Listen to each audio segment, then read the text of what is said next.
Boa tarde. Falamos ao vivo de Florianópolis, Santa Catarina, para todo o país, nesta segunda teleconferência do curso Prevenção ao Uso Indevido de Álcool e Outras Drogas no Ambiente de Trabalho.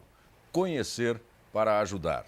Uma promoção da Secretaria Nacional de Políticas sobre Drogas, a SENAD, em parceria com o Serviço Social da Indústria, Departamento Nacional, o SESI. O curso é desenvolvido pela Secretaria de Educação à Distância da Universidade Federal de Santa Catarina. E o nosso programa, você já sabe, é interativo, transmitido simultaneamente via satélite, também pela internet, nos endereços trabalho.senad.gov.br e cead.ufsc.br.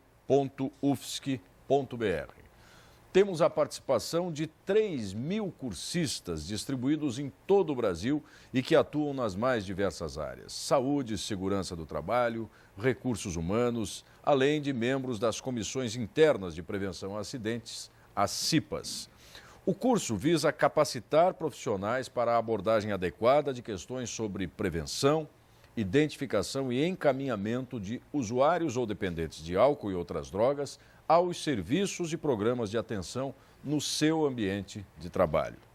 Esta segunda teleconferência é dedicada ao esclarecimento de dúvidas sobre o conteúdo do curso, especialmente aquelas referentes aos capítulos 1 até o 7 do livro-texto que vocês receberam, vocês que participam como alunos deste curso. Para nós conversarmos sobre este assunto, temos aqui no estúdio a presença de 3 especialistas, 3 convidados especiais. À minha direita, a secretária nacional de Políticas sobre Drogas adjunta, a professora doutora Paulina do Carmo Arruda Vieira Duarte. Tudo bem? Tudo Como é que está, bom, Paulina? Tudo bom? Ela que é responsável técnica pela SENAD. Também conosco o médico psiquiatra Cláudio Duarte, que é um especialista em dependência química e é diretor-geral da Quality Saúde Mental. Tudo bom, doutor Cláudio? Seja bem-vindo. Tudo bem, boa tarde. E o terceiro convidado aqui no estúdio conosco é o doutor em toxicologia pela USP, Ovandir Alves Silva, que é diretor do Instituto Brasileiro de Estudos Toxicológicos e Farmacológicos, o IBET. Tudo bem, doutor Ovandir? Tudo bem, prazer estar aqui com vocês. Muito obrigado, é um prazer para nós também. Além disso, no espaço reservado para os nossos convidados, numa sala aqui próxima do estúdio, também estão outros convidados. Você já tem imagens aí. Damos as boas-vindas inicialmente à diretora de Políticas de Prevenção e Tratamento da SENAD, a Carla Dal Bosco. Ao lado da Carla está a coordenadora técnica e científica deste curso, doutora Fátima Bichli, que é professora do Departamento de Saúde Pública da Universidade Federal de Santa Catarina. Junto com elas, a Ana Luzia Dias Pereira, a supervisora pedagógica e de linguagem aqui da Secretaria de Educação à Distância.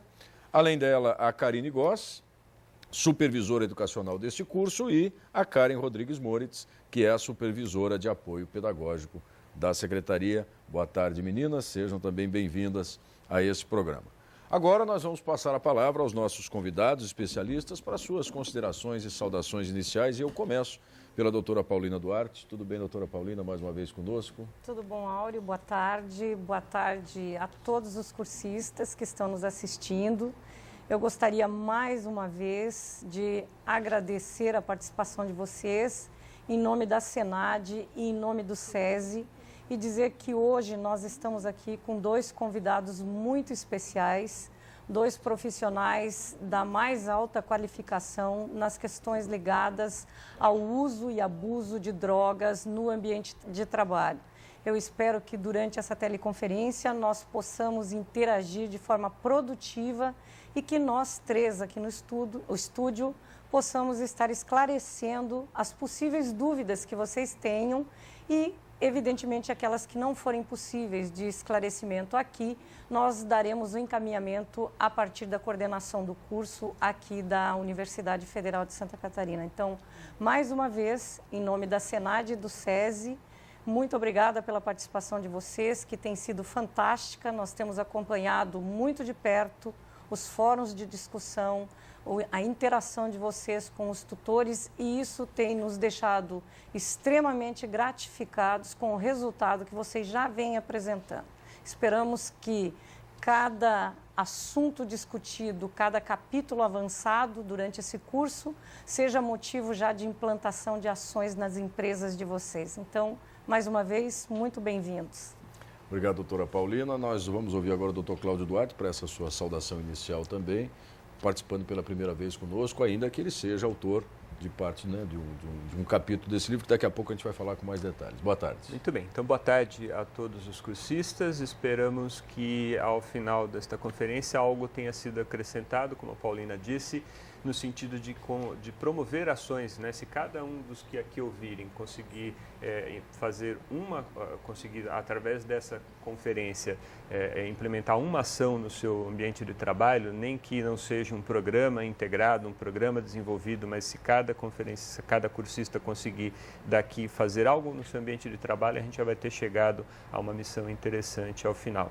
Eu acho que esse curso vem a ser algo que eu acompanho o trabalho da Senad há tanto tempo e sempre pensei que no ambiente de trabalho é realmente um local muito propício, aonde estão realmente a maioria dos sujeitos que estão dependentes ou que têm problemas com o uso de álcool e drogas, ao contrário do que as pessoas pensam, estão empregados, né? E a prevenção primária, a prevenção secundária com esses sujeitos é algo de extrema importância a ser feito.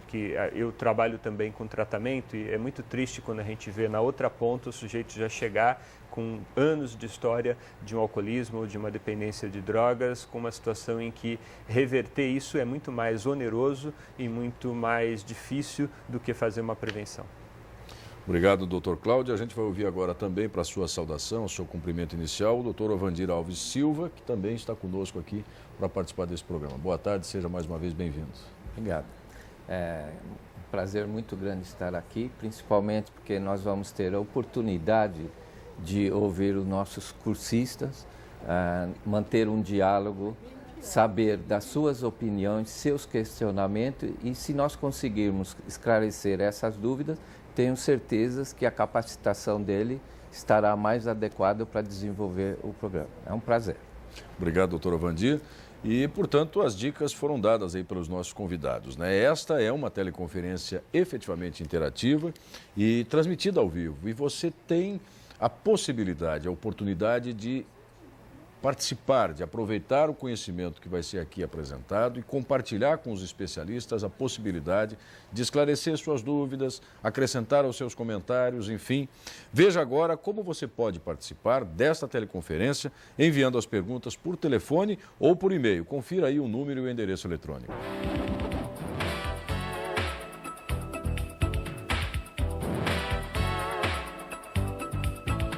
Para participar, envie sua pergunta por internet, trabalho@cead.ufsc.br ou por telefone 0800 646 2244.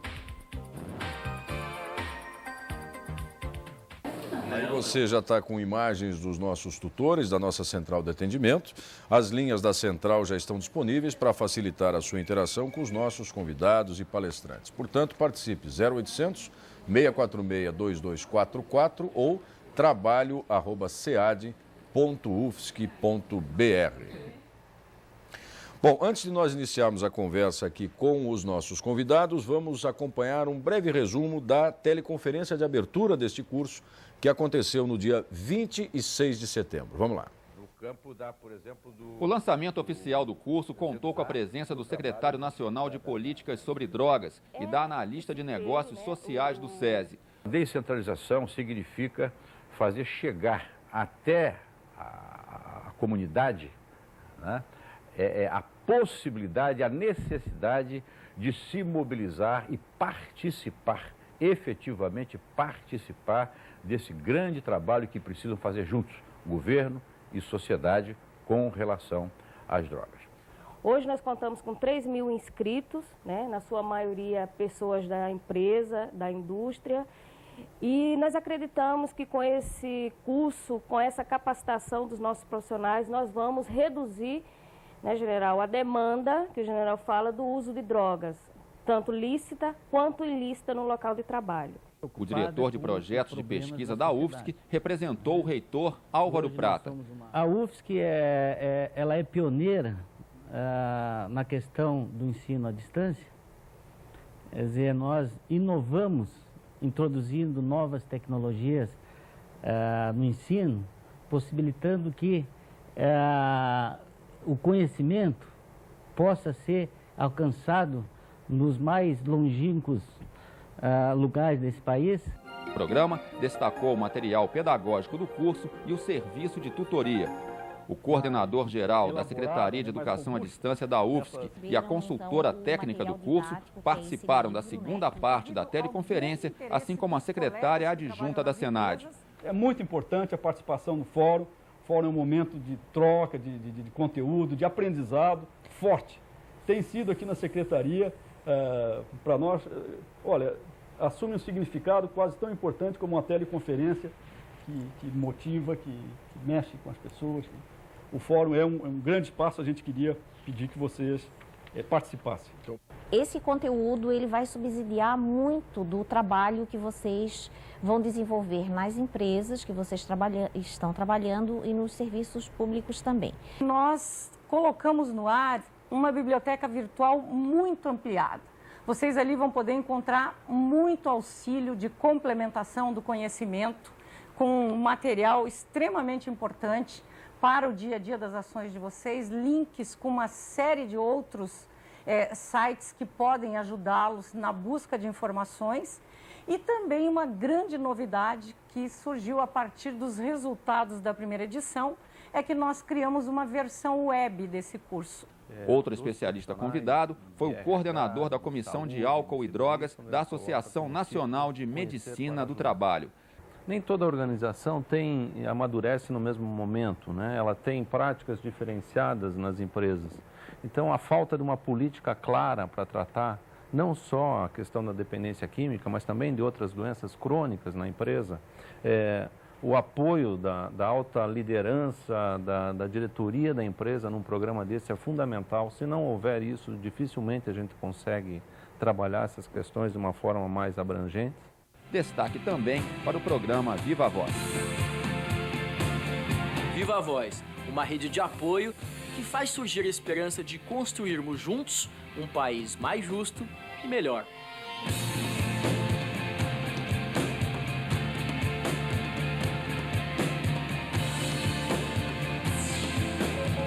Viva a Voz, ligue pra gente, a gente liga pra você. Ok, estamos de volta ao vivo aqui nesta segunda teleconferência, depois de acompanhar os momentos da primeira teleconferência que foi ao ar no dia 26 de setembro. Este é um curso de extensão universitária inteiramente gratuito e com carga horária de 120 horas aula. O certificado é emitido pela Universidade Federal de Santa Catarina. A nossa teleconferência de hoje terá aproximadamente 2 horas de duração, com um rápido intervalo para você preparar as perguntas e interagir com as pessoas que ao seu lado estão acompanhando esse programa. E a proposta também é priorizar o esclarecimento de dúvidas que vocês, cursistas, tenham sobre o conteúdo deste programa, deste curso. E você já sabe, pode enviar a partir de agora já as suas perguntas, comentários, questionamentos pelo telefone 0800 646 2244, está aí no seu vídeo e a ligação é gratuita de qualquer parte do país, ou pela internet no endereço trabalho@cead.ufsc.br. A central de atendimento já está à sua disposição. Nesse primeiro bloco, nós vamos nos dedicar aos capítulos 1, 2, 3 e 4 do material didático impresso que você já recebeu. Nós convidamos agora a coordenadora técnica e científica do curso, a doutora Fátima Bichli, que está conosco na sala anexa aqui ao estúdio, para fazer um breve comentário sobre o conteúdo desses capítulos, Fátima. Bom, boa tarde, caros alunos, as pessoas que estão participando conosco dessa segunda teleconferência. É com imensa satisfação que nós estamos aqui novamente com vocês para discutirmos todo esse conteúdo que está sendo tratado dentro desse referencial do nosso livro, que vocês já receberam e que estão estudando e provavelmente dando uma boa lida e estudando todo o conteúdo que está fazendo parte desse livro. Eu gostaria, então, nesse momento, de mostrar para vocês e de trabalhar com vocês e pedir para a nossa equipe que está nos ajudando nessa teleconferência para chamar a lâmina do capítulo 1, que trata das drogas, classificação e efeitos no organismo. Nesse capítulo 1, nós estamos trabalhando com vocês a definição de droga, como é que está acontecendo a classificação dessas drogas em depressoras da atividade mental, estimulantes da atividade mental e perturbadoras da atividade mental. A lâmina número 2, que faz parte do capítulo 2, trabalhou com vocês a experimentação, o uso, abuso e dependência de drogas. Dentro desse capítulo 2, vocês viram a evolução dos conceitos de uso, de abuso e dependência de álcool e outras drogas, o conceito de síndrome de dependência alcoólica, como é que acontece os padrões de consumo, o uso e o abuso das drogas. O capítulo 3, na lâmina 3, trabalha o uso de drogas psicotrópicas no Brasil. Nesse capítulo, vocês devem ter observado que nós trabalhamos a situação do consumo do álcool, quais são as consequências do uso do álcool na população brasileira, questões específicas com relação a drogas lícitas, né, como o tabaco e o álcool, e outras drogas também que estão sendo tratadas nesse capítulo 3. Na lâmina 4, no capítulo 4, que nós estamos abordando nesse primeiro momento da teleconferência, vocês estão vendo que tem as complicações clínicas e psiquiátricas do uso do álcool, né? Essas complicações clínicas e psiquiátricas foram desenvolvidas dentro dos itens 1, né? O capítulo, no item 2, os efeitos agudos do consumo de álcool etílico.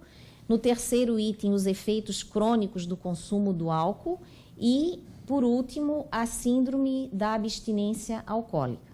Então, esses são os primeiros capítulos que vocês trabalharam e que nós gostaríamos muito que vocês continuassem tirando as dúvidas para participar dos fóruns, dos chats e, consequentemente, da avaliação que vocês têm que desenvolver para receber a certificação desse curso. Ok, Fátima, obrigado pela sua primeira participação conosco. E agora a gente vai ouvir o Dr. Cláudio Duarte, que é médico psiquiatra e especialista em dependência química, além de ser o diretor-geral da Quality Saúde Mental, e que vai iniciar agora a sua participação na nossa teleconferência. O Dr. Cláudio é um dos autores, eu vou mostrar aqui qual é a câmera, essa aqui mesmo? É um dos autores do capítulo 2, que a Fátima acabou de mostrar, e que trata exatamente da experimentação, do uso, do abuso e da dependência das drogas. Então está aqui no capítulo 2 as várias abordagens que estão sendo colocadas aqui nesse texto, que é o tema do que o Dr. Cláudio fala agora. Então, Cláudio, os nossos cursistas são profissionais em diversas áreas de atuação, né? Tem pessoal da área de serviço social, psicologia, medicina, direito, engenharia, administração, enfim, é um conjunto de profissionais que estão no ambiente de trabalho e que vão lidar com a questão relativa ao uso ou abuso de drogas, enfim. Por que é importante conhecer padrões de uso e os efeitos das drogas exatamente para fazer essa prevenção com esse conjunto de profissionais envolvidos? Vamos lá, eu acho que eu acredito em 3 grandes razões. A primeira é uma questão logística, Áureo.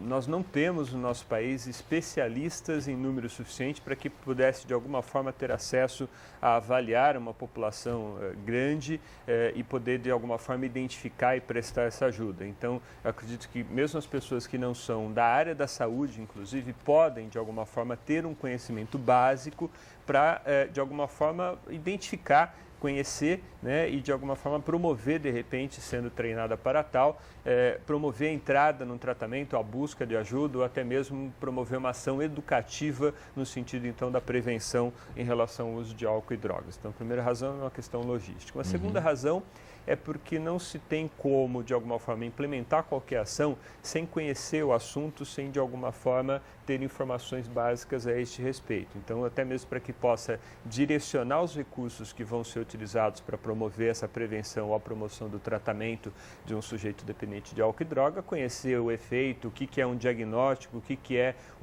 a diferença que existe muito grande entre um sujeito que faz um uso de qualquer coisa que não lhe é tão prejudicial para um sujeito que dependente, de alguma forma alocar, né, os recursos ou as ações de acordo com esse perfil, você precisa primeiro conhecer quais são os padrões possíveis de uso e precisa também conhecer os efeitos para que de alguma forma você possa ter indícios de que alguém está trabalhando sob efeito ou está tendo problemas na sua vida em relação ao seu uso.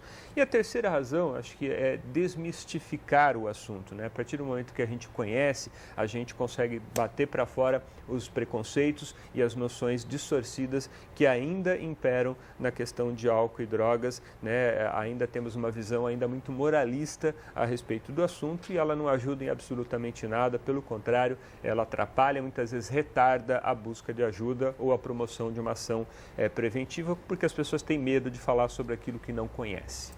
É comum as pessoas atribuírem a outras razões problemas que possam ser decorrência, por exemplo, do uso constante e indevido do álcool, sobretudo? Você respondeu, então, acrescentou uma quarta razão, né? Não confundir as coisas, né? É preciso também ter uma visão clara de que nem sempre um comportamento alterado ou alguma coisa que se passa, de repente, com o trabalhador precisa ser ou deva ser necessariamente atribuída à sua relação com a bebida, com o tabaco, com outras drogas, nem sempre, né? Então, é importante as pessoas conhecerem, mas também saberem o limite do seu saber. Isso tem uma hora em que o especialista tem que ser acionado para poder bater o martelo de diagnóstico e promover, de fato, um tratamento ou uma ação qualquer redutora de danos. Que bom. Bom, nós acompanhamos a primeira participação do Dr. Cláudio e a gente já tem selecionadas, recebidas, evidentemente, pela Central de Comunicação e por tutorias e monitorias também, várias questões aos nossos convidados e como a intenção aqui é permitir a interação o mais possível, eu já vou dirigir uma primeira questão, Dr. Cláudio, que é encaminhada pela Carmelita Costa Silva, de Juiz de Fora. O uso ou abuso de álcool e outras drogas, como benzodiazepínicos, acertei? Isso mesmo, correto. Anfetaminas, cocaína, opioides, etc., interferem na capacidade de aprendizado e memorização. Essa é a afirmação da Carmelita. A abstinência ou a parada total do uso das mesmas dentro do contexto de prevenção reverteria esse quadro? Quer dizer, poderia permitir que eles mantivessem a capacidade ou ampliassem a capacidade de aprendizado e memorização se houvesse essa abstinência, esse corte, essa interrupção, visto que cada vez mais as empresas são levadas a capacitar e qualificar seus funcionários? Não sei se ficou clara. Carmelita, lá de Juiz de Fora. Ficou. Carmelita e demais cursistas, né? Talvez ajude didaticamente a separar o que é um efeito agudo de uma substância psicoativa e o que é um efeito do uso, devido ao seu uso crônico, ao seu uso continuado, né? Se a gente dividir um pouquinho assim, fica mais fácil de entender. A cessação do uso, a interrupção do uso e o processo da desintoxicação, quer dizer, do processo do término do efeito agudo do uso da substância e do processo da limpeza do corpo, né? Enfim, que se de alguma forma metaboliza a substância, reverte boa parte dos efeitos daquela substância no organismo da pessoa. Quer dizer, ela não vai estar mais, de alguma forma, com a sua, por exemplo, sua capacidade de memória, sua coordenação motora, afetada agudamente pela substância. Mas as pessoas desconhecem, boa parte delas, que o uso continuado de uma determinada substância psicoativa pode produzir alguma consequência que não cessa após a simples interrupção do consumo, ou pode demorar muito tempo, em alguns casos extremos, sequer ser totalmente reversível o efeito do uso continuado de uma determinada substância psicoativa. Então, com certeza, a promoção da abstinência, ou até mesmo, no melhor, quando só é possível, a redução do seu consumo, vai com certeza ajudar na saúde mental, na saúde física de qualquer sujeito, né? E com certeza, portanto, interferir positivamente na sua capacidade produtiva, na sua capacidade intelectual. Obrigado, doutor Cláudio. Você já sabe, essa é uma teleconferência transmitida ao vivo para todo o Brasil, via satélite e também pela internet nos seguintes endereços: trabalho.senad.gov.br e cead.ufsc.br. E eu quero lembrar mais uma vez o telefone e o endereço eletrônico para você enviar a sua participação, a sua dúvida, o seu comentário. O número da ligação gratuita de qualquer lugar do Brasil, 0800 646 2244, ou pela internet no endereço trabalho@cead.ufsc.br. Doutora Paulina, mais uma questão que chega aqui também, queria aproveitar para dirigir a senhora. A Márcia Regina Corais, do Rio de Janeiro, Gostaria de saber se vocês, se a Senad, tem a referência de empresas públicas que estejam desenvolvendo um programa de prevenção e alguns resultados. Pode ser um site, um endereço, porque a gente está tratando, claro, do ambiente de trabalho, mas não necessariamente do ambiente privado, é ambiente de trabalho. O que a gente pode dizer para a Márcia Regina? Boa tarde, Márcia. É muito bom estar respondendo a sua pergunta, porque no Brasil nós temos hoje um número muito grande de empresas públicas que já estão preocupadas com a questão do consumo de drogas no ambiente de trabalho. Aí mesmo no Rio de Janeiro, vocês têm, e você pode procurar, ou a gente pode posteriormente te encaminhar o endereço, mas existe na cidade do Rio de Janeiro um fórum permanente de discussão sobre dependências químicas no ambiente de trabalho. Eu vou pedir ao seu tutor que lhe encaminhe o endereço desse fórum, mas de antemão já poderia lhe dizer, uma empresa pública que faz um trabalho muito grande no Rio de Janeiro e o qual eu tenho o orgulho de ter sido uma das pessoas, das profissionais que fazia parte do time dessa empresa na década de 80, quando começou esse trabalho, é a Petrobras, que está aí no Rio de Janeiro e que você pode procurar e certamente poderá conhecer o trabalho que eles vêm fazendo, além de outras tantas que você poderá se inteirar a partir da participação nesse fórum permanente, que nós vamos estar lhe passando o endereço. Ok, Márcia Regina, está respondido. Não sei se o doutor Cláudio e o doutor Ovandir têm algum comentário sobre essa questão do ambiente público ou privado, não sei. As forças de segurança, né, as polícias, o Vandir, estávamos conversando também nos bastidores aí na preparação para essa teleconferência que muitas polícias, né, têm programas de prevenção ou de pelo menos de identificação, porque talvez é uma atividade crítica onde é importante que o sujeito de alguma forma esteja prevenido isso no seu ambiente de trabalho. Então, o que eu sei também são as forças públicas. Ok, tem uma outra questão que eu quero dirigir ao doutor Vandir aqui, que quem nos envia é o Irã Cosme Pereira, de João Pessoa, Paraíba. Como fica a seguridade da empresa do ponto de vista legal ao decidir adotar a análise toxicológica na empresa?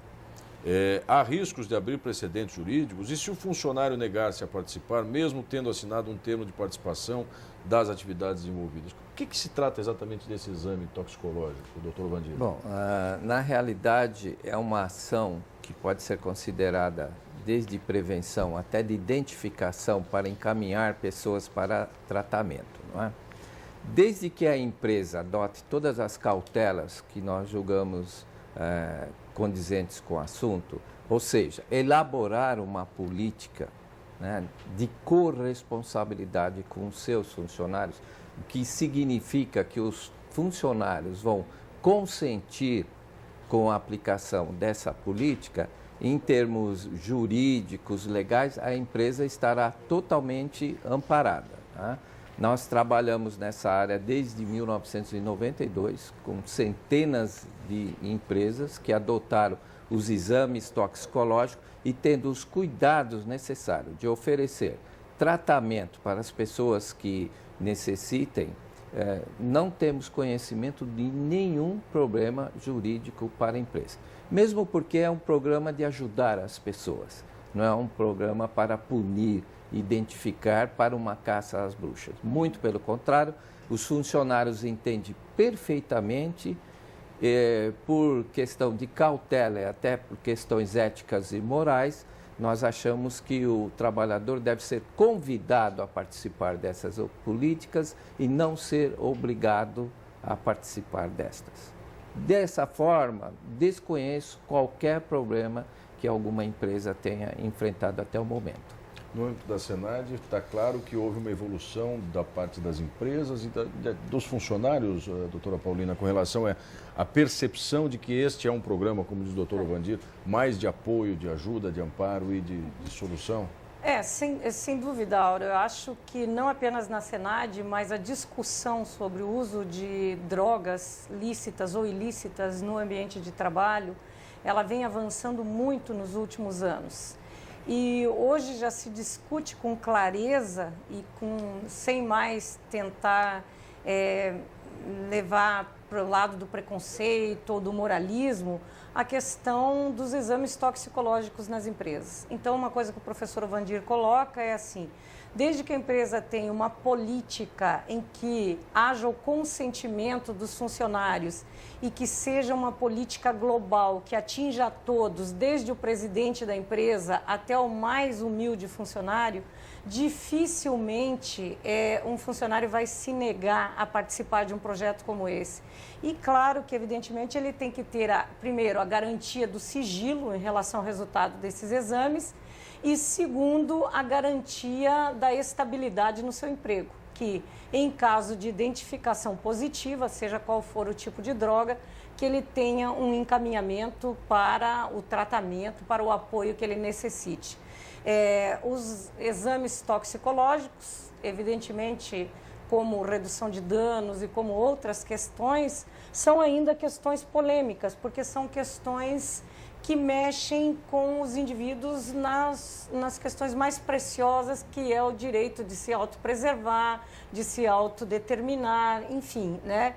Mas cada vez mais se discute também o direito coletivo, por exemplo, de você entrar num avião e ter a garantia e a segurança de que o piloto não fez uso de qualquer substância que possa comprometer a sua condição enquanto operador daquele equipamento de alto risco, né? Então, é um assunto polêmico, é um assunto que merece ser discutido. Essa é uma das razões da gente trazer o Dr. Vandir, que é pioneiro no Brasil, começou no laboratório de análises toxicológicas da USP, formou inúmeros alunos e que é um assunto para se discutir. Nós não pretendemos, com esse curso, colocar a sujeira embaixo do tapete. Então, a nossa ideia é discutir, sim, os temas polêmicos. Agora, é evidente que as empresas vão ter toda a autonomia ao implantar uma política dessa e discutindo também, nós achamos importante que o movimento sindical seja envolvido para discutir.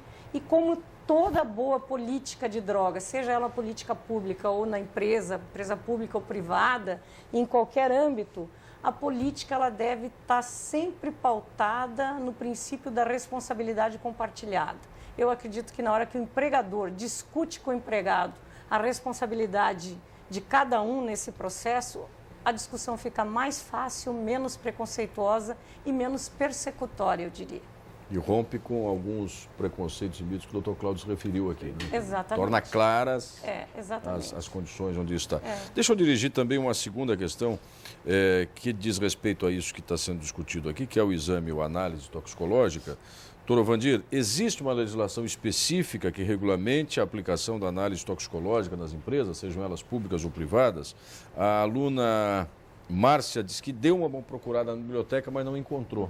Como é que isso está definido? Ela não encontrou porque existe muito pouco, não é? Em algumas áreas já existe legislação. Eu diria que na área de segurança pública no Brasil, não é? Já existe legislação a respeito, até leis estaduais tornando obrigatório a aplicação dos exames toxicológicos, principalmente na admissão, não é? Nessa área de segurança. Na área particular, na área privada, não tem uma legislação. Não é? Nós participamos de muitos eventos que os legisladores dizem que não tem nada que obrigue e nada que impeça. E segundo alguns legisladores, isso é muito bom, né? Eu concordo com eles no sentido de que tudo que é feito de forma compartilhada, de corresponsabilidade, não é? Os resultados são bem melhores. Há poucos dias tivemos um fórum em São Paulo, internacional, e que, confrontando os nossos resultados em termos de recuperação, reinserção social dos funcionários da empresa, nós estamos muito adiante de países que têm legislações que tornam obrigatória, por exemplo, na hora de transporte, aviação civil, a execução dos exames toxicológicos. Então, termos de legislação resumindo, não tem nada que obrigue, também não tem nada que impeça. O compartilhamento das responsabilidades é, na nossa opinião, até muito melhor. E me parece também, não sei se a doutora Paulina quer comentar, mas me parece que É muito melhor se constituir um conjunto de informações, capacitar, orientar para que as pessoas se sensibilizem, digamos assim, para essa questão, do que haver uma legislação que obrigue e que estabeleça parâmetros que às vezes podem variar de empresa para empresa, de ambiente para ambiente. Quer dizer, nem todos os casos são iguais, nem todos os tratamentos deveriam ser os mesmos. Sem dúvida, Áureo, eu concordo integralmente com o professor Ovandir e com o seu comentário, no sentido de que cada política, cada ação, cada programa, cada projeto, ele deve considerar fundamentalmente as características daquela organização. Cada empresa é diferente, cada uma trabalha para um público diferente. Então, a negociação entre a direção da empresa, a área de recursos humanos, de segurança, de medicina ocupacional, a área sindical, muito importante, a liderança sindical, e os próprios trabalhadores participar, certamente a política implementada ela vai ter muito mais resultado, muito mais efetividade. Doutor Cláudio, a Fabiana Neves René, do Rio de Janeiro, pergunta, dirige a seguinte questão: gostaria de me informar melhor sobre a contraindicação de adesivos de nicotina em cardiopatas durante tratamento de tabagismo. É real essa informação? Existe? Como é que a gente pode? Pergunta muito específica da Fabiana, mas acho que eu posso respondê-la e explicar a importância, talvez, de respondê-la, né? Sim, adesivos de nicotina, a nicotina é uma substância psicoativa e ele pode fazer parte de um tratamento para tabagismo, porque é uma terapia de reposição que diminui os sintomas da abstinência da nicotina, facilitando, aumentando a eficácia, aumentando o resultado de quem, de alguma forma, quer parar de fumar. Só que a nicotina é uma substância, é uma droga, né? É um fármaco, né? É algo que tem um efeito no organismo. E entre esses efeitos, por exemplo, pode provocar vasoconstrição. E no cardiopata, uma vasoconstrição, um aumento de pressão arterial, um aumento de frequência cardíaca, pode ser o que falta, de repente, para um evento adverso, um problema cardiovascular qualquer, um infarto, um derrame cerebral, um AVC. Então, realmente tem que ser usado com cuidado. E qual é a generalização da pergunta específica da Fabiana? É preciso tomar cuidado, né? Assim, no sentido de procurar sempre um especialista e no contexto de evitar a automedicação, né? Acho que também, de repente, trabalhar com a questão, com o assunto álcool e drogas nas empresas pode levar as pessoas a fazer algo, por exemplo, como se automedicar para uma situação qualquer, o que não é, com certeza, nada aconselhável. Eu queria ainda só complementar uma questão que estava sendo discutida anteriormente, que é entender, eu entendo que a questão da análise toxicológica, Paulina, ela é um componente da política, do programa, e não a coisa em si, né? Porque se ela virasse a coisa em si, né, num esquema de caça às bruxas, de vamos fazer teste para descobrir quem é o usuário e vamos nos livrar dele, aí é muito ruim. É entendido dentro da política, entendido como uma ferramenta de um programa, com certeza tem excelentes resultados e aplicações quando está integrada a uma questão da prevenção.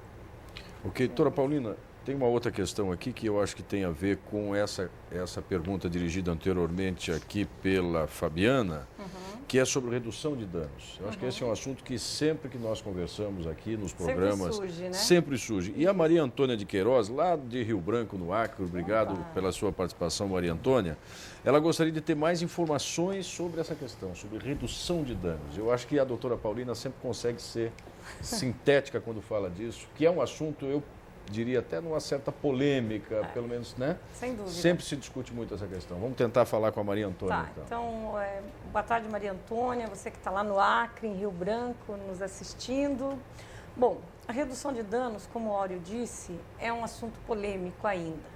Lamentavelmente, essa estratégia tão importante de saúde pública e que ajudou em muito a diminuir a contaminação de pessoas, especialmente os usuários de drogas com o vírus da AIDS, ela tomou um rumo de uma discussão ideológica. E isso, muitas vezes, ainda vem impedindo que as estratégias de redução de danos sejam aplicadas corretamente e com bons resultados para os usuários em termos de saúde pública.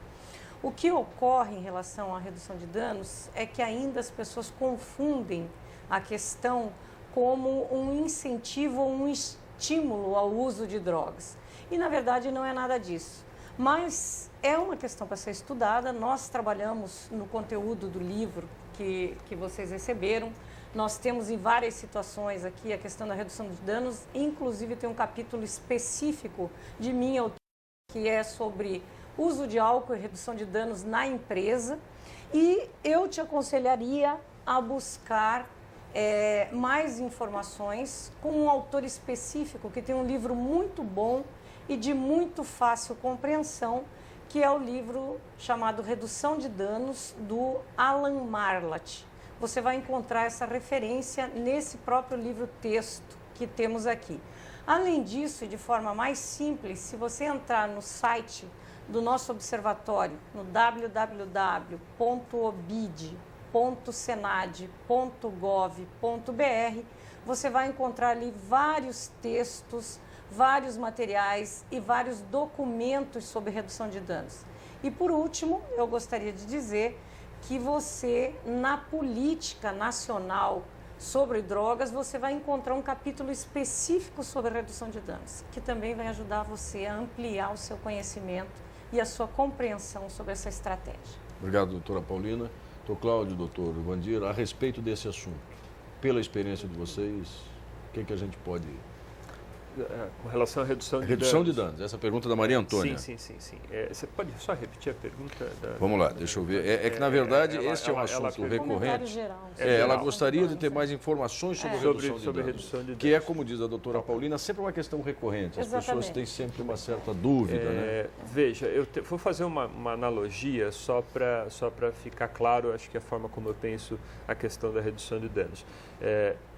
A diferença, né, entre o veneno e o remédio pode ser a dose, né? Então, assim, redução de danos, ela tem uma especificidade de público que ela deve atingir, né? Então, assim, não se pode virar para um adolescente e imaginar que dizer a ele, olha, por favor, use maconha ao invés de usar crack, é uma política de redução de danos, porque você está, de alguma forma, falando com um público que não mede, não é capaz ainda de antever consequências, que tem a mentalidade e a imaturidade própria da adolescência, né? Agora, você pegar já de repente, um sujeito usuário de crack e que já tem, de alguma forma, vários prejuízos graves com relação ao seu uso de crack, e você, de alguma forma, tolerar que, como uma forma de você, de repente, alcançar um estágio já melhor do que o uso do crack, que é uma droga mais maléfica, ou pelo menos com perigos agudos muito mais importantes do que, de repente, o uso da maconha possa ter, e de alguma forma tolerar ou vincular essa pessoa ao ambiente de tratamento, aceitando que de alguma forma ele utilize ou privilegie o uso da maconha ao invés do uso do crack, e num segundo momento você tentar trazê-lo através dessa vinculação, através de mostrar a ele quanto que a vida dele melhorou quando ele reduziu uma das substâncias que ele vinha utilizando, né, e ele de repente conseguir mais para frente ficar abstinente inclusive da maconha, é completamente diferente do que usar a mesma coisa para um adolescente. Então tem situações muito diferentes onde você faça isso. Ninguém sai distribuindo seringa para quem nunca usou droga. Se distribui seringa para quem já faz o uso da droga injetável. Então tem uma questão de aplicação no lugar certo e na hora certa, né? Então é só essa questão que eu acho que eu vejo que é tecnicamente diferente. E aí, quando entra as questões ideológicas por trás, é que vem toda a confusão, né? Que as pessoas levantam bandeiras radicais sobre uma ponta ou outra, né, de um assunto, né? E aí vira a questão dos polos, né? A polêmica, né? Fica as pessoas debatendo em posições radicais de extremo para um lado ou de extremo para outro lado. Concordam? Sem dúvida. Eu acho que no ambiente da empresa, eu trabalhei muitos anos em empresa, na área, atendendo especificamente trabalhadores. E acho que um exemplo muito claro e muito interessante que pode ser utilizado pelos profissionais dentro da empresa é em relação à questão do álcool. Muitas vezes nós temos trabalhadores que já fazem uma ingestão pesada de álcool, mas que ainda não são dependentes, mas que têm um padrão de consumo intenso. Então, você orientar esse trabalhador a modificar o seu padrão de consumo, você pode classificar isso como uma ação de redução de danos, com alto benefício para o trabalhador, sem obrigá-lo a se tornar abstinente, mas também ajudando a perceber que o padrão em que ele está consumindo, a forma como está consumindo, pode levá-lo a uma dependência. Então, isso não é nem uma questão de uso intenso, às vezes o uso é o mesmo, mas é um uso indevido, no momento errado, no contexto errado, e que vai ter consequências, obviamente, muito ruins nesse contexto, e a mesma quantidade, de repente, num outro contexto, não vai ter as mesmas consequências. Ok, doutor Romandir, quer comentar alguma coisa sobre isso? Não, acho que o assunto está bem esclarecido. Está bem esclarecido, que bom. Bem, a Senad promove anualmente concursos nacionais que estimulam a participação da comunidade nas ações de prevenção por meio de produção artística, cultural, cultural e artística. Nós vamos agora fazer um rápido intervalo nesse programa, nessa teleconferência, e nesse intervalo você vai ter a oportunidade de ouvir 3 jingles que foram premiados nestes concursos que vêm sendo realizados pela Senad, a Secretaria Nacional de Políticas sobre Drogas.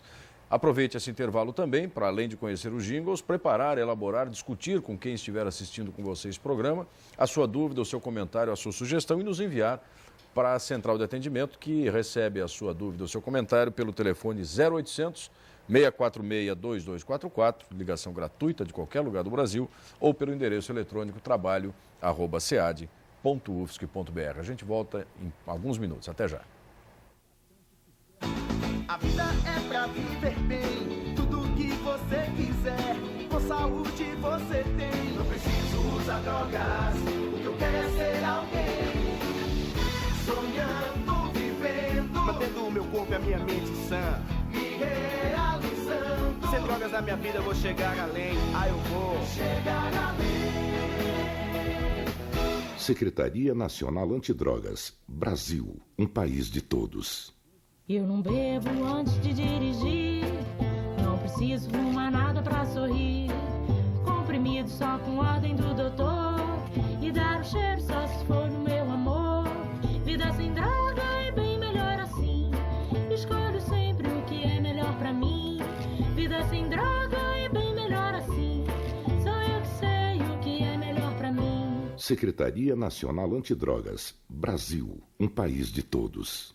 Sem drogas na jogada eu tô fora, o esporte é minha emoção, e com orgulho faço parte dessa festa. Olha aí, eu sou atleta e faço bem ao coração. Sou brasileiro, sou vencedor, chegou a hora de mostrar o meu valor. Saúde, saúde e paz, sem drogas eu quero é mais. Alegria, sem ilusão, amar a vida e encantar esta nação. Secretaria Nacional Antidrogas, Brasil, um país de todos. Uma educação que supera a distância e se mede em números. Em 4 anos, a SEAD já atendeu a mais de 50 mil estudantes nas mais diversas áreas do conhecimento. Só em 2008, os cursos de extensão atingiram um total de mais de 3.100 municípios do país, em parcerias da SEAD com o SESI, as Secretarias Nacionais de Políticas sobre Drogas e de Segurança Pública, os Ministérios da Justiça, das Cidades e do Turismo.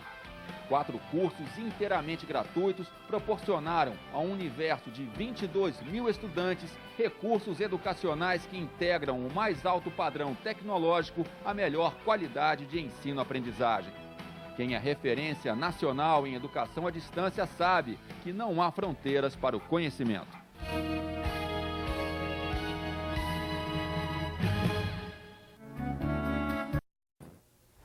Pois bem, estamos de volta com a segunda parte desta segunda teleconferência do curso Prevenção ao Uso Indevido de Álcool e Outras Drogas no Ambiente de Trabalho, Conhecer para Ajudar.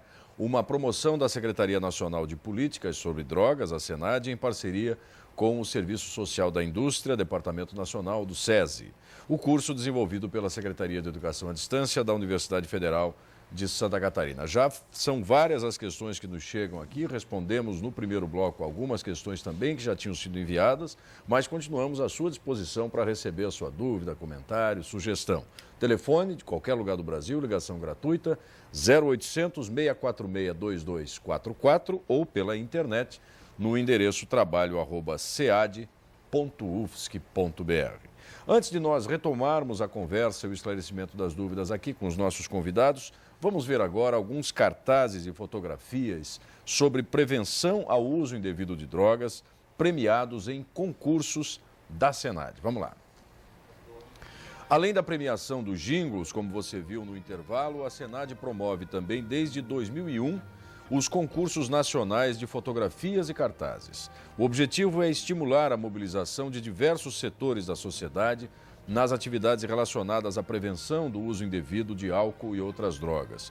Você está vendo aí os cartazes e fotografias que foram premiados na edição deste ano, de 2008, deste concurso, que teve como tema a prevenção ao uso indevido de drogas na comunidade. Estudantes, educadores, músicos, fotógrafos e outros profissionais participam ativamente, colocando a sua criatividade a serviço da saúde e do bem-estar coletivos. Essa estratégia de prevenção também pode ser desenvolvida no seu ambiente de trabalho como forma de incentivar trabalhadores, seus familiares e a comunidade a refletir sobre o tema.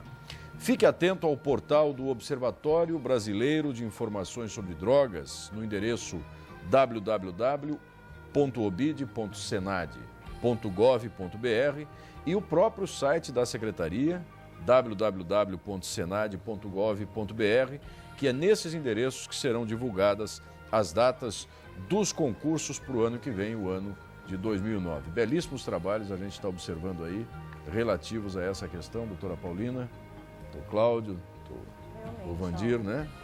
Fantástico, trabalhos né? Muito criativos. Algo que aparentemente não tem nenhuma relação com o consumo, mas com qualidade de vida, com tranquilidade, Exato. com paz, com integração, enfim. Talvez, parabéns. Talvez seja o mais importante, né? A Mais valorização importante. da vida.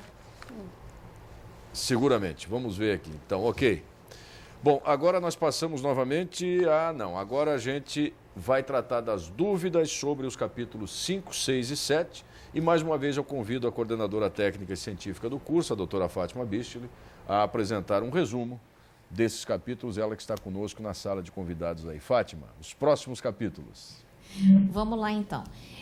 Como vocês devem ter observado, esses próximos capítulos que nós estamos apresentando aqui são os capítulos meio que chaves do curso que vocês estão fazendo. Se vocês observarem o título do livro de vocês, vocês vão notar que o nome do livro ele chama Prevenção ao Uso de Álcool e Outras Drogas no Ambiente de Trabalho, Conhecer para Ajudar.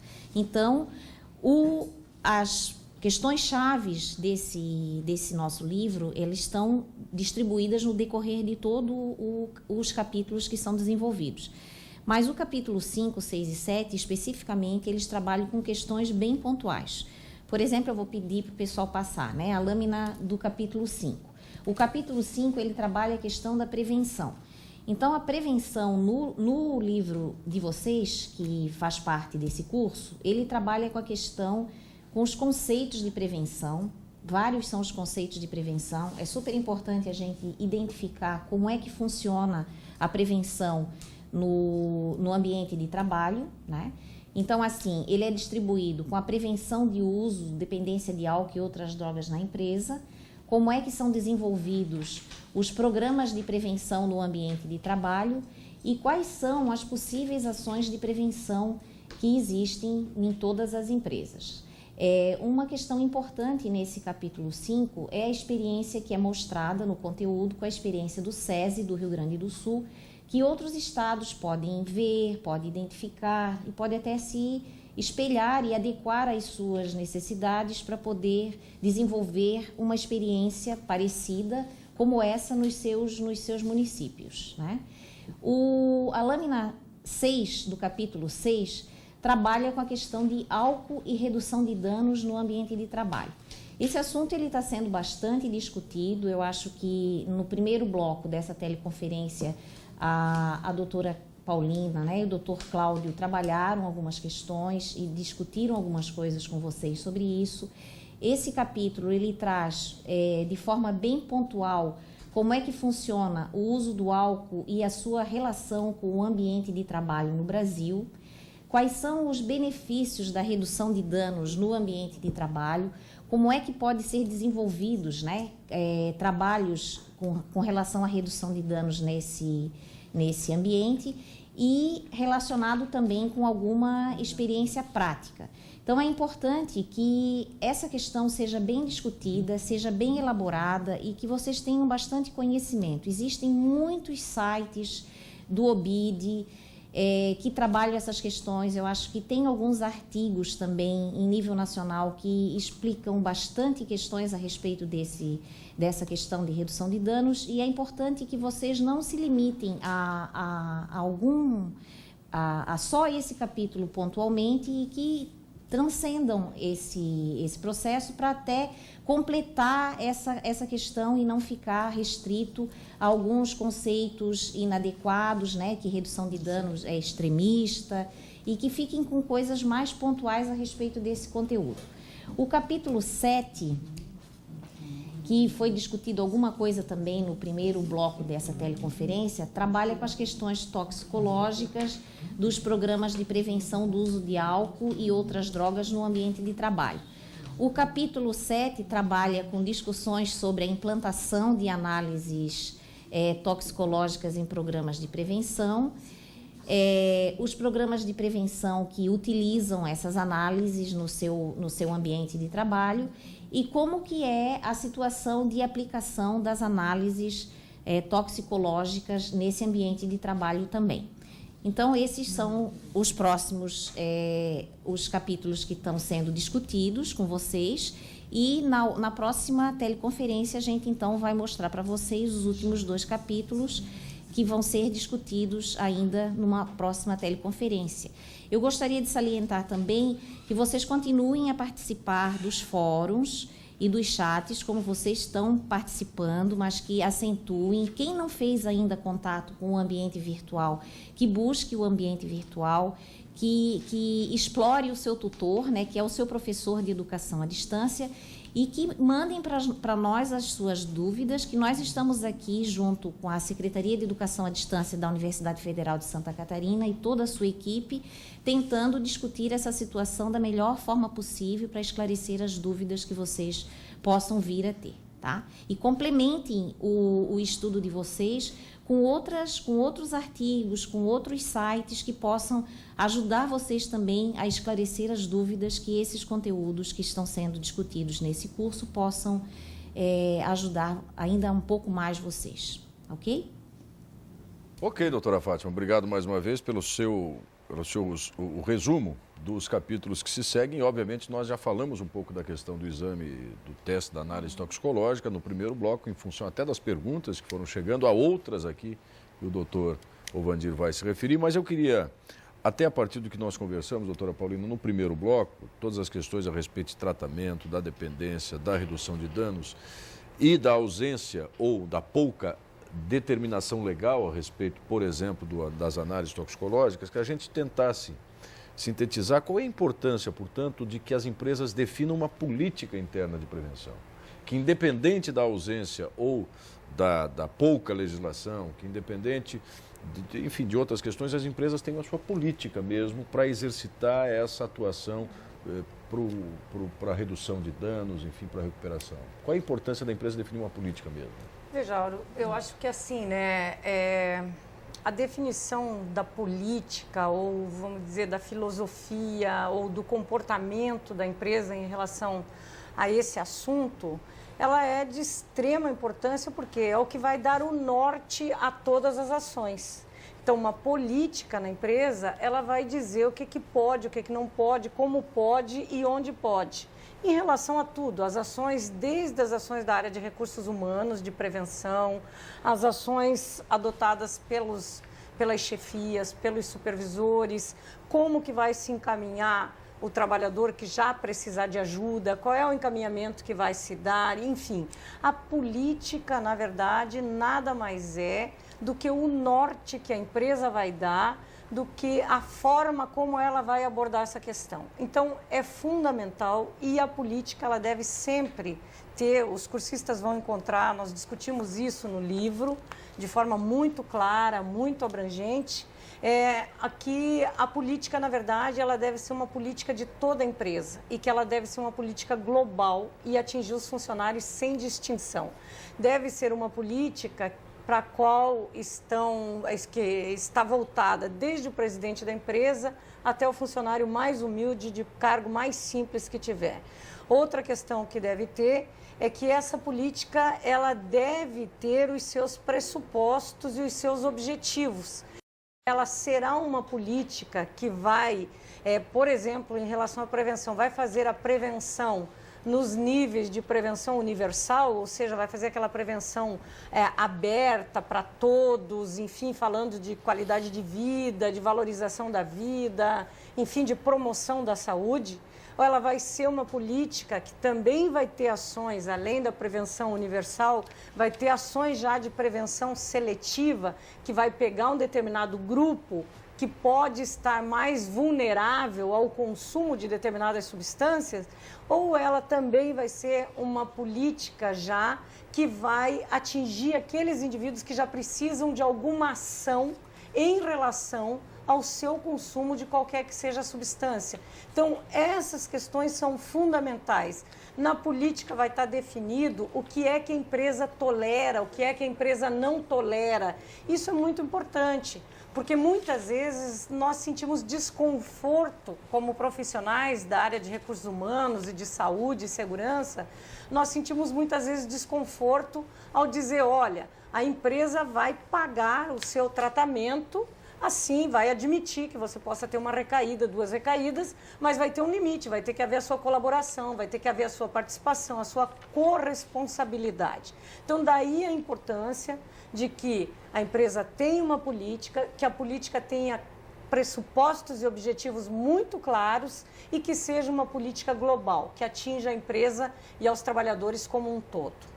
Ok. Bom, esse programa é transmitido ao vivo, eu repito, para todo o Brasil e também pela internet, no endereço trabalho.senad.gov.br. Você está participando, interagindo com nossos especialistas pelo 0800 646 2244 ou trabalho@cead.ufsc.br. Caso você não tenha a sua pergunta respondida aqui ao vivo, agora, pelos nossos convidados, seguramente eles receberão, por meio da produção, dos tutores, enfim, para responder posteriormente. Nós vamos passar a palavra agora ao doutor Ovandir, que vai dar um panorama geral, digamos assim, dessa questão que está incluída no capítulo 7, se eu não me engano, 6 ou 7, que é a inclusão da análise toxicológica nos programas de prevenção das empresas. Tem várias questões, depois eu quero dirigir mais algumas pontuais, mas eu gostaria de lhe passar a palavra para o senhor apresentar de uma maneira geral do que se trata essa política, ou, desculpe, a inclusão das análises toxicológicas nos programas ou políticas de prevenção.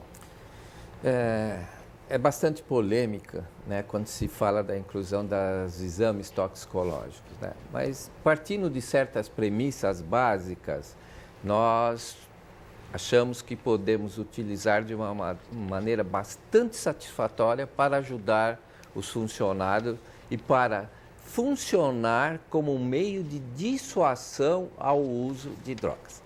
Quando se fala em exames toxicológicos, a primeira preocupação que as pessoas têm é que ela está dirigida para a identificação de pessoas, não é? Eu diria, né, e tenho certeza disso, por todos os estudos e todos esses anos que nós estamos trabalhando, que o grande mérito das análises toxicológicas está exatamente na prevenção. Porque a maior parte dos funcionários de uma empresa não utilizam drogas, não é? Mas, devido à evolução, né, das situações que ele está exposto diariamente, ele pode ser tentado a experimentar alguma droga. Ao saber que na política da empresa estão inseridos exames toxicológicos, com certeza, quando ele pensar em utilizar essa droga, ao mesmo tempo ele vai pensar que ele pode ser sorteado e identificado esse uso. É um poder de dissuasão muito grande e nós precisamos ter esse poder, não é? Tudo que já foi dito aqui, né, demonstra que nós temos que enfrentar esse problema de uma forma sem preconceito, não é? Nós temos que, quando vamos identificar um problema, não é? Nós temos já que saber as soluções, como a doutora Paulina falou. E inserindo as análises toxicológicas, e eu gostaria, se fosse possível, até apresentar uma lâmina que nós trouxemos, não é? Como vocês estão vendo aí pelos resultados, que que nós fizemos em empresas de Piracicaba e tínhamos muito curiosidade em saber o que representaria a aplicação das análises toxicológicas. Pela lâmina que está apresentada aí, o senhor vê que aquelas pessoas que foram encaminhadas para tratamento, não é? A grande parte, a maioria, 89%, foram devido à aplicação dos exames toxicológicos. Veja, uma política que foi implantada nessa empresa de esclarecimento, educação na área de prevenção, mas mesmo assim o grande número das pessoas que foram encaminhadas foram pelos exames toxicológicos. Aí está uma das importâncias.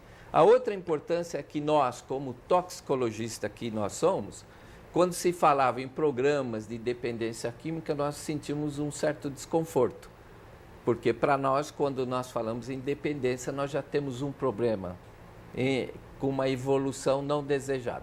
Como toxicologista, nós queremos trabalhar na prevenção e as análises toxicológicas permitem identificar já na fase inicial do uso. Esse, acredito, que é o maior mérito das análises toxicológicas. E não identificar pessoas somente, que serão identificadas sim se usarem drogas, mas serão encaminhados dentro da política, como a doutora Paulina falou, sem preconceito nenhum, uma pessoa que precisa de orientação e ajuda.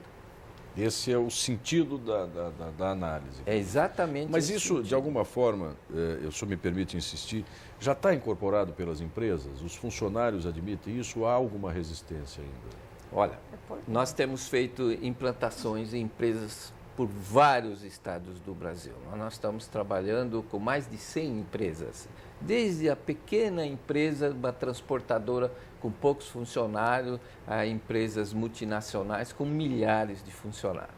Não é? O que nós temos observado é que dentro de uma política, como a doutora Paulina falou e o doutor Cláudio também abordou, de ajuda às pessoas, a aceitação tem sido, não é? E às vezes eu tenho até um pouco receio de falar isso, porque parece que nós estamos forçando, tem sido 100%, porque os funcionários entendem. Doutora Paulina tocou no caso dos sindicatos, em todas as áreas das atividades que os sindicatos, e faz parte da política passar esse conhecimento também para o sindicato, tem sido a adesão total, porque mais do que nunca eles entendem que é um benefício para as pessoas. O questionamento agora, se você permite, é assim, não especificamente os exames toxicológicos, mas os programas serão estendidos aos familiares ou não?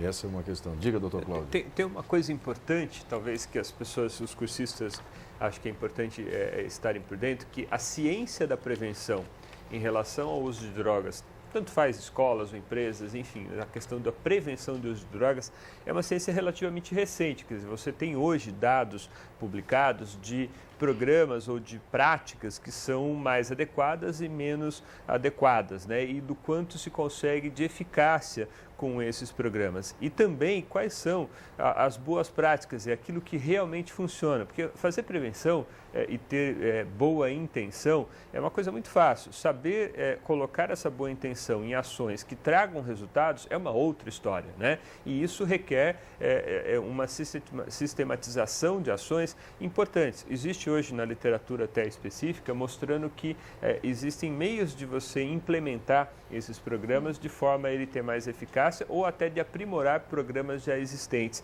Então existe uma situação de estadiar primeiro, de fazer um diagnóstico institucional, de alguma forma não chegar com uma política que assuste esse trabalhador ou mesmo os dirigentes de uma empresa. Então tem como ela ser construída com a ajuda de todos. Na medida em que ela é construída por todos, né, e todos têm voz num sistema democrático, vamos dizer assim, de construção da política e do programa, a aceitação, eu não me espanto em ser 100%, porque eu acredito que ela só foi 100% porque ela foi construída com todos os atores interessados, né, e não uma coisa imposta, né, de baixo para cima, de cima para baixo, perdão.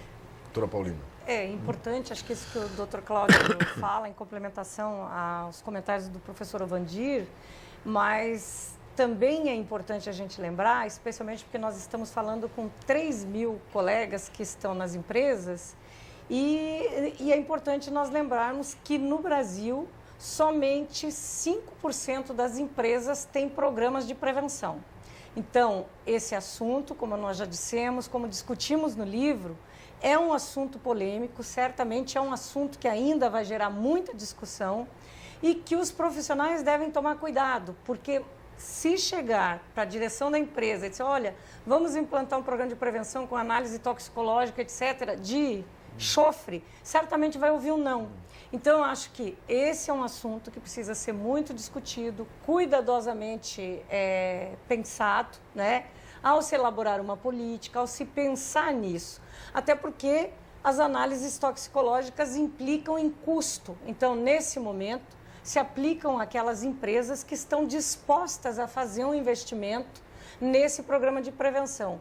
O que não significa que outras ações não possam também ser feitas com resultados importantes nas empresas, né? Porque, de repente, o nosso colega que está lá assistindo pode pensar, não, mas a minha empresa não tem como investir nisso. Então, nós diríamos assim, nós estamos nesse curso trazendo todas as possibilidades.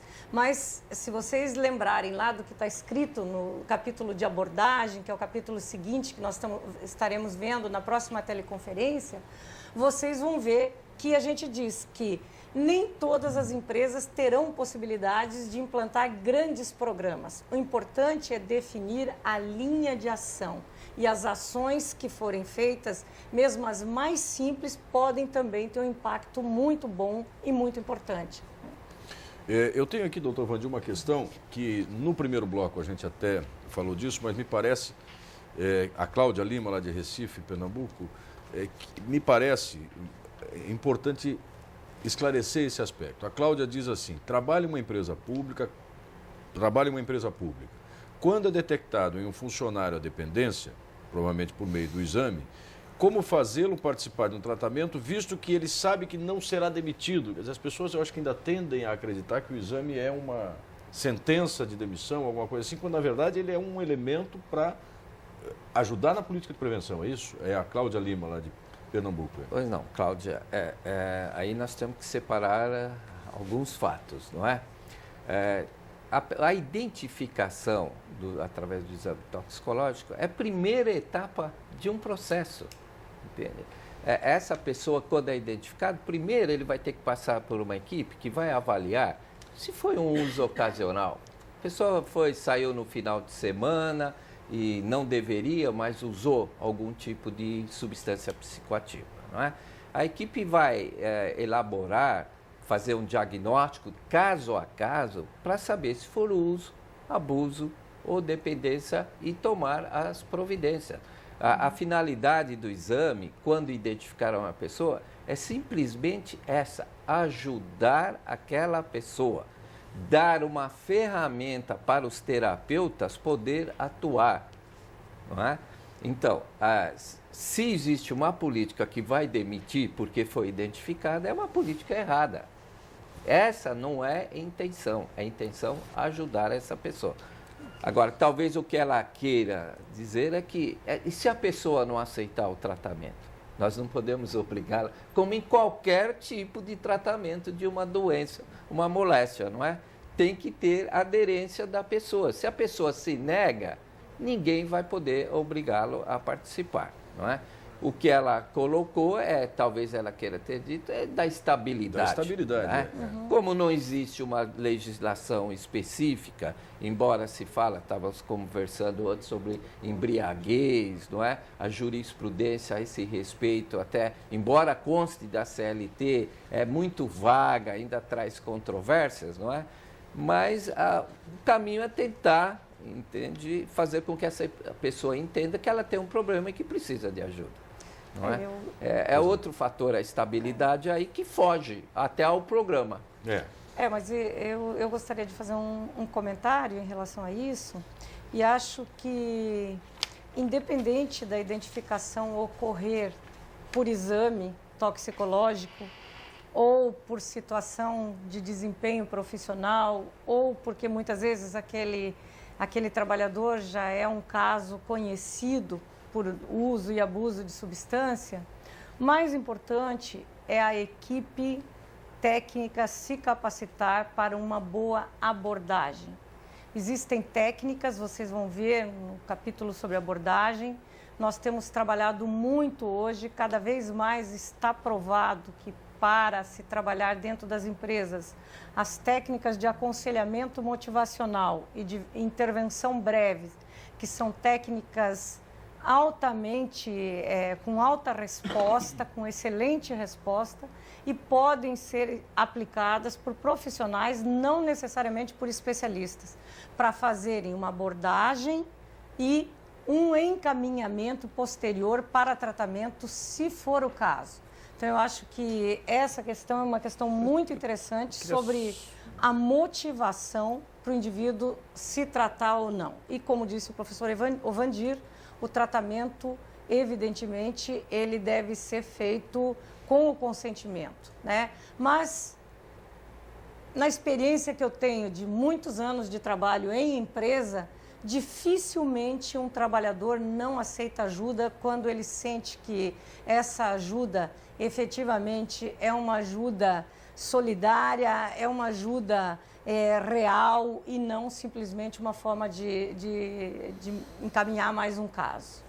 Doutor Cláudio, queria comentar. Uma última coisa, assim, uma boa política, ela tem que prever a questão do sigilo. Então, nós estamos falando de um tratamento. Então, assim como em qualquer outra doença, quer seja diabetes, quer seja dependência ou abuso de drogas, tem uma questão de sigilo envolvida. E aí, quem, na verdade, vai ficar sabendo de uma situação dessa é o médico do trabalho, né, o paciente, quem mais o paciente quiser, de alguma forma, informar ou saber. Caso contrário, tudo isso que vai acontecer dentro do ambiente de respeito às leis e a relação médico-paciente, a relação com qualquer equipe de saúde que vá cuidar. Então, isso é algo importante. E uma outra coisa importante é que, mesmo que o caso seja identificado não por um exame, mas porque, de alguma forma, o trabalhador percebeu numa ação de prevenção primária que precisa de ajuda e busque uma equipe, o sigilo está igualmente garantido, né? Então, isso não interfere nessa questão, né? Eu acho que só uma complementação, Cláudio, que isso também acho que às vezes angustia um pouco os profissionais de empresa, quando assim, a gente fala a questão do paciente. Enquanto ele está na empresa, ele não é paciente, né? Ali é um trabalhador que vai, né, tá recebendo um apoio, ali ele está sendo submetido às ações de saúde ocupacional, de prevenção. Ele vai ser paciente a partir do momento que ele for encaminhado para um tratamento externo, né? E que muitas vezes essa questão não é identificada no serviço médico. Às vezes é identificada pelo supervisor, pelo assistente social, pelo outro profissional de RH, pelo enfermeiro, enfim. Cujo papel, né, é reconhecer, abordar e encaminhar. Exatamente. Né? E aí, então, é importante a gente ter essa... Diferenciar, né, claro. Bem claro. Só para que eu possa registrar aqui, porque o doutor Ovandir já falou sobre isso, mas a Inesita, a Andréia e a Lídia é de Teresina, no Piauí, a Andréia é de Maringá, no Paraná, e a Inesita é aqui de Florianópolis, reiteram a questão de se há ou não há definição legal e como é que se lida no programa eticamente, quer dizer, qual é a postura que tem que haver. Rapidamente, para a gente tentar concentrar essas três perguntas que dizem respeito a se há alguma definição legal, quais são os riscos da empresa em implantar um sistema de análise toxicológica e a questão de como é que isso tem que ser trabalhado. Repetindo, em termos legais, não há nada que obrigue e nada contra. Mas em termos éticos e morais, nós precisamos ter o consentimento do trabalhador em aderir ao programa, não somente às análises toxicológicas, ele tem que aderir ao programa. Ao consentir, autorizar, concordar com o programa, os aspectos legais ficam em segundo plano.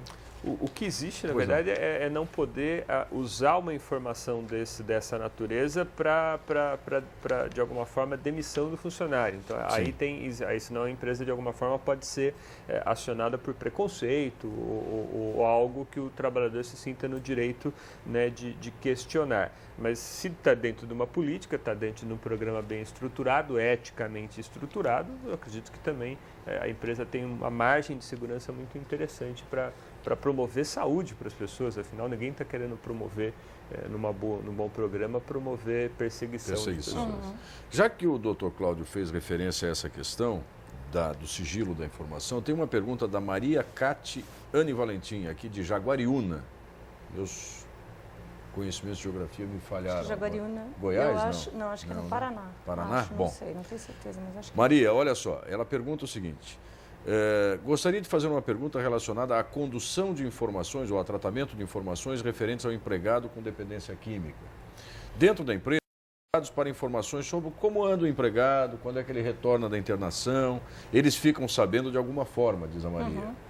E ela fica num dilema entre evitar dar a informação para não expor o empregado ou informar para que tanto empregados ou supervisores sejam educados a lidar com o caso. Qual a orientação sobre a melhor forma de conduzir essas questões relativas a informações sobre o empregado que está internado e que está com algum tipo de tratamento? Olha, eu acho que todos nós que já trabalhamos em empresa, enfim, né, no ambiente de trabalho, nós convivemos com esse tipo de informação. Eu tenho um exemplo pessoal e que eu acho hoje até muito engraçado. Mas eu trabalhei numa grande empresa onde nós implantamos um programa de prevenção. À época, já são muitos anos, na época se falava muito mais de prevenção ao alcoolismo. E nós fazíamos na empresa um grupo de apoio. E era um grupo interessante, onde os trabalhadores discutiam, enfim, as suas questões não só relacionadas ao trabalho, mas questões em relação ao projeto de vida. E era muito interessante porque, num primeiro momento, houve uma certa surpresa dentro da empresa. E, claro, que no ambiente de empresa sempre surgem as piadinhas. Então, você ouvia de vez em quando o pessoal dizendo assim: o fulano vai entrar no clubinho da Paulina, o fulano vai entrar no clubinho da Paulina. E isso, no meu entendimento, é por conta das questões culturais, do preconceito, aquela coisa toda. Agora, eu diria a você, Maria, o seguinte: se as pessoas estão vindo a você já com a informação, eu acho que você, como profissional, não sei se você é médica, se é da área de recursos humanos, enfim, mas eu acho que se as pessoas já vêm e perguntam: o fulano vai voltar quando da internação? Não tem como você dizer: não, ele não está internado, ele está de férias, ele está... Eu acho que é muito mais razoável se a pergunta é direta, se efetivamente o fulano está afastado, internado, você dizendo o que é real. Olha, ele voltará quando ele tiver alta médica. Ponto. Não dá nenhuma informação sobre a vida, não dá nenhuma informação sobre a condição e não pactua com a questão preconceituosa de que esse é um tipo de problema de saúde que deve ser tratado diferente dos outros. E eu acho que quando nós falamos aqui de sigilo, nós falamos de sigilo em relação à vida, às questões, ao que envolve a vida profissional e pessoal dessa pessoa. Mas eu acho que nós também não teria sentido que as pessoas viessem buscar ajuda de forma escondida, a não ser que a pessoa queira se proteger e traga essa questão da seguinte forma, dizendo: olha, eu não quero que diga para ninguém que eu estou internado. Evidente que você não vai dizer, evidente, nenhum profissional vai sair alardeando. E essa é uma questão que nós temos que tomar muito cuidado. Se essa situação é perguntada na sala, no consultório, é uma coisa. Agora, eu já vi também, dando consultoria em empresa, muitos profissionais falando da vida dos funcionários em corredores, por exemplo. E aí, efetivamente, é uma coisa muito desagradável, uma coisa muito antiética. Então, a gente tem que ter o bom senso e o cuidado para não cair nem para um lado e nem para o outro. Então, mas eu pude ler aqui de novo a pergunta da Maria Cat. Eu acho que ela faz parte, eu estou depreendendo que ela faz parte de alguma equipe de tratamento. Sim. E a pergunta é, como é que eu lido quando o pessoal da empresa, assistente social ou o chefe de recursos humanos, ela trabalha na empresa. É? Ela trabalha na empresa. Então tá, me pareceu ser isso. E aí tem uma comunicação que precisa de autorização do sujeito para qualquer troca de informações. Se ela trabalha numa unidade de tratamento, aí é extra empresa. Aí é outra mas questão. Às vezes a empresa quer se comunicar, quer informações do tratamento do paciente e isso precisa ser dado somente com o consentimento do paciente. E que, em geral, se dá até se ele é encaminhado pela empresa. Claro. Em geral, o que a gente percebe é que há sempre um muito bom relacionamento entre o profissional de empresa e o profissional da clínica ou do hospital, né? E onde essas informações são trocadas com o consentimento evidente isso é importante, eu quis salientar isso, o consentimento do paciente para a informação, senão não pode ser dada a informação. Tem uma questão aqui que eu também quero dirigir a todos os nossos 3 convidados aqui, que veio da Rejane Correia de Sá Santos, que se identifica esta assim como terapeuta ocupacional no Niterói, no Rio de Janeiro. Pude observar que o alcoolismo e tabagismo feminino vem crescendo percentualmente em nosso país. Isto me soou preocupante, visto a extrema importância das mulheres para a família, a sociedade e a economia. O assunto dependência química ainda é, segundo a Rejane, considerado um tabu e quando se aborda esse assunto, as mulheres quase sempre não são incluídas ou o são de maneira bem tímida. Considerando-se que a mão de obra feminina está incluída em praticamente todas as profissões. Entendo que possamos dar um enfoque especial a essa parcela de trabalhadores em nosso programa de prevenção. E a Rejane pede a opinião dos nossos convidados a respeito disso, o alcoolismo e o tabagismo femininos.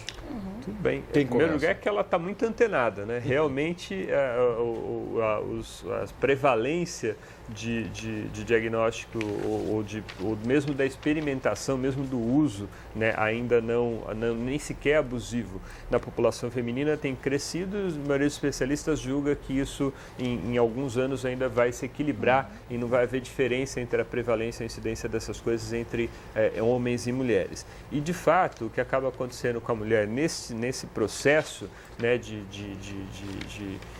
que vem por questões culturais, que a mulher ganhou um espaço na sociedade diferente de décadas atrás, é que, apesar dela estar se igualando em termos de incidência, ela ainda tem menos acesso a tratamento, ela encontra tratamento onde o ambiente é muito mais masculino e portanto, muito mais, faz uma leitura muito mais preconceituosa do uso da mulher, né, ou da dependência da mulher, e geralmente não encontra tudo aquilo que é preciso para, de alguma forma, ter uma especificidade maior de tratamento para as mulheres, o que aumentaria a eficácia. E, além disso, ela também tem razão que o alcoolismo, por exemplo, nas mulheres, se desenvolve de uma forma até mais grave e mais rápida do que no homem, por questões biológicas e também culturais inerentes ao ser feminino.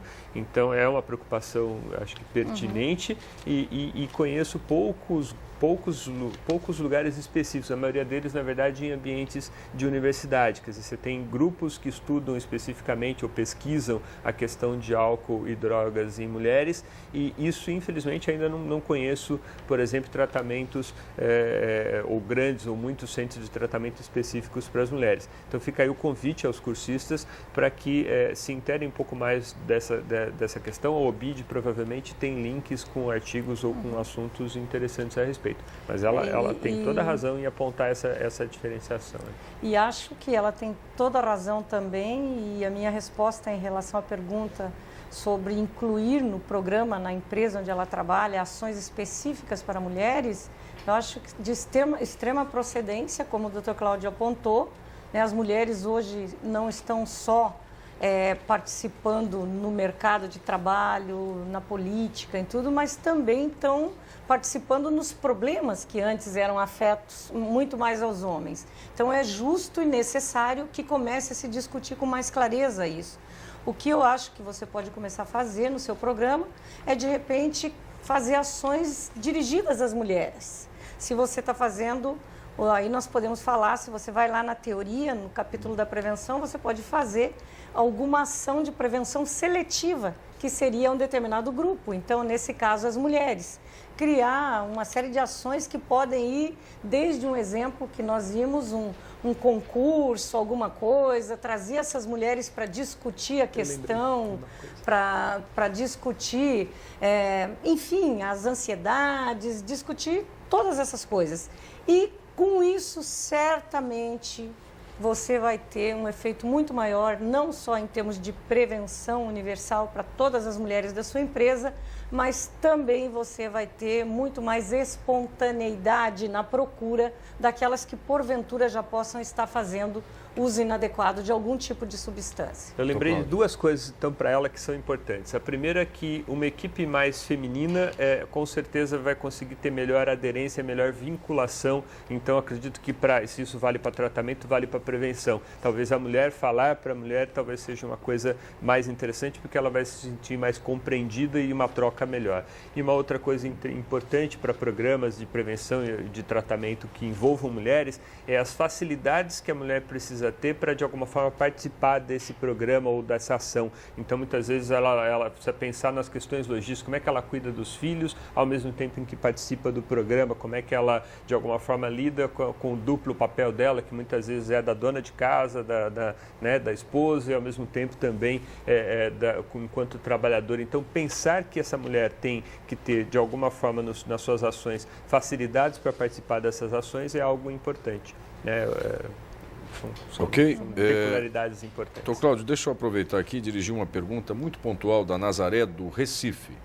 Uma pessoa dependente do álcool tem discernimento para identificar, ela usa a palavra valor, eu entendo como peso, né, do álcool na sua vida. Como é que a gente pode contribuir para que ela se perceba como um sujeito de mudança e precise passar por algum tipo de dizer, ela tem esse discernimento? Vou responder em duas partes, né? Ela fez a pergunta em duas partes. A primeira é, se ela tem discernimento, ela tem, mas ao mesmo tempo no processo de instalação da dependência ou no processo de agravamento do uso até virar um quadro mais grave relacionado a este uso, existem muitos mecanismos de defesa psicológicos que as pessoas de alguma forma negam, retardam, distorcem. Então, quebrar essas distorções é uma coisa importante a ser feita antes para promover o tratamento e aproveitar, na verdade, as janelas em que se abre para se mostrar, olha, puxa vida, tal coisa aconteceu, tua produtividade diminuiu, você está faltando. Então, a abordagem inclui, de alguma forma, aproveitar os momentos em que há uma crise para mostrar para o sujeito que, olha, parece que não está tão tranquilo assim,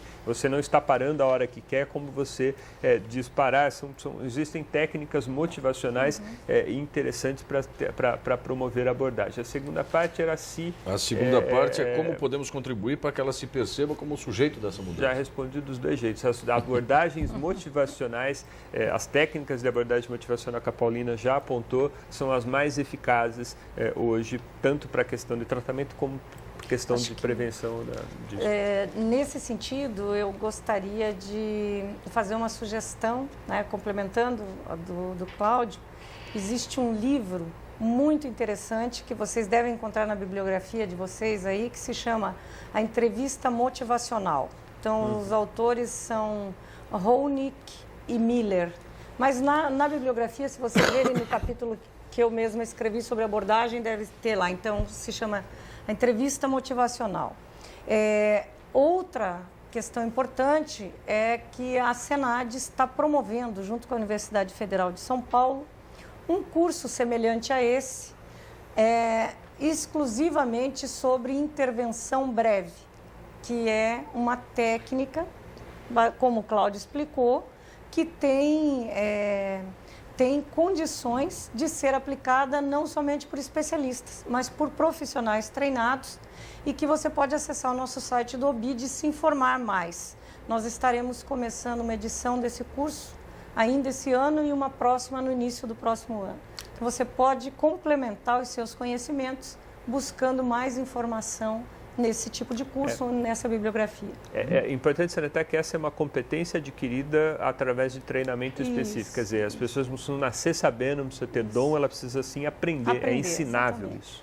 Bom, eu quero dirigir, mas muito rapidamente, duas questões que, na verdade, são registros aqui, antes que nós nos encaminhemos para o encerramento dessa teleconferência, porque estamos com menos de 5 minutos aí. Rápido.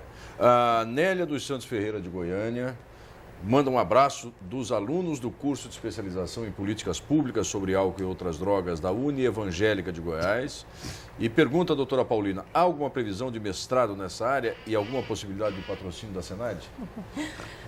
Alô, Nélia, bacana ver que você está aqui. A Nélia está fazendo o primeiro curso de especialização em políticas, específico, curso de especialização em políticas sobre álcool e outras drogas. Nélia, na verdade, nós estamos trabalhando com um projeto de mestrado profissionalizante na área de drogas com a Universidade Federal da Bahia. É o primeiro mestrado profissionalizante nessa área e a Senad está trabalhando junto com a Universidade Federal da Bahia. Até o momento, em conjunto com a Senad, esse é o único que nós estamos prevendo. Mas mestrado com linhas de pesquisa na área de álcool e outras drogas, existem em inúmeras universidades do Brasil. É só você entrar no site do OBID e você vai lá encontrar muitas informações sobre universidades que oferecem mestrado e doutorado com linhas de pesquisa específicas em álcool e outras drogas. Obrigado, doutora Paulina. Infelizmente chegamos ao limite do nosso tempo, mas eu vou conceder ainda 30 segundos aí, começando pelo doutor Ovandir, para que dirija a sua saudação final, sua despedida aos alunos, cursistas, a quem nos acompanha. Doutor Ovandir, por favor. Foi um prazer muito grande dialogar com vocês, nossos cursistas. Eu me coloco à disposição. Sei que tem outras questões que não foram respondidas na nossa área. Me disponho a responder todas elas e me coloco à disposição também, através do SEAD, do Instituto Brasileiro de Estudos Toxicológicos e Farmacológicos, para dirimir qualquer tipo de dúvida. Um único pensamento. Pois não. De Buda, infelizmente não é meu, mas é de Buda. Diz o seguinte, quem espera ter todas as respostas antes de dar o primeiro passo, não sai do lugar. Espero que nós possamos caminhar juntos. Obrigado, doutor Ovandir. Doutor Cláudio, 30 segundinhos. Agradecer à Senad a oportunidade de colaborar com este curso, dizer a vocês que é super importante que as pessoas realmente saiam do plano das ideias e tentem os planos das ações e acho que também nortear essas ações naquilo que já existe de preconizado, no que já existe de conhecimento a respeito do assunto, é assim que de alguma forma a gente aprimora, né, o conhecimento da humanidade. Então, boa sorte a vocês aí nessa empreitada, né? Ela é nossa também. Obrigado, doutor Cláudio. Doutora Paulina, antes de lhe passar a palavra para os seus 30 segundos, quero agradecer as meninas que estiveram conosco lá na sala de convidados, a Carla, a Fátima, a Ana, a Karine, a Karen e a demais equipe toda da Secretaria de Educação à Distância, da TV Universitária, que proporciona essa teleconferência. 30 segundinhos para o encerramento. Bom, só dizer a vocês da satisfação que nós temos de estar levando adiante esse curso, estimulá-los a participar cada vez mais. Eu fiquei impressionada com o volume de perguntas que chegaram aqui nessa teleconferência e que nós, juntamente com a Universidade Federal de Santa Catarina, estaremos respondendo uma a uma através do site dos tutores de vocês. Agradecer também ao professor Ovandir, doutor Cláudio, que estiveram conosco, que estão sempre colaborando, contribuíram muito no conteúdo desse curso, e a você, Áureo, e desejar uma boa continuidade até o término desse curso para todos nós. Obrigado, doutora Paulina. Obrigado mais uma vez aos nossos convidados e um agradecimento especial, que eu sempre faço questão de fazer, à Viviane Barazuti e ao Jefferson Bruno, que nos acompanharam como intérpretes da língua brasileira de sinais, ampliando ainda mais o acesso das pessoas às informações deste curso. Muito obrigado a toda a equipe técnica que nos ajudou e, sobretudo, a você que participou, interagiu, mandou a sua contribuição. Nós vamos ficando por aqui. Até o nosso próximo encontro. Uma boa tarde.